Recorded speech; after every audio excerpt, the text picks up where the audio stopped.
Kuya, pwede ba kitang interviewin saglit? Ha? Interviewin ko lang kayo tungkol sa pag-aalaga niyo sa pechay, kung ano po ang mga pamamaraan niyo. Ano lang, pamamaraan lang namin, basta pagitan lang isang araw, bomba ng panghayop, ganyan. Tapos, yun nga, naulan, siyempre, kahit papaano, hindi naman masyadong na ano, na ika nga, mga nalusog lahat may kahit papaano inatira. Opo.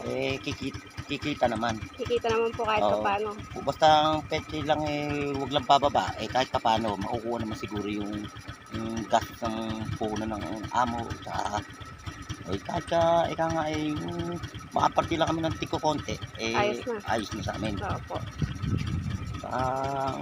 Diba, ayan, ika nga, hindi naman madalang na madalang. Opo. Eh, basta, lagi lang ika nga tayo tatawag lang sa itaas,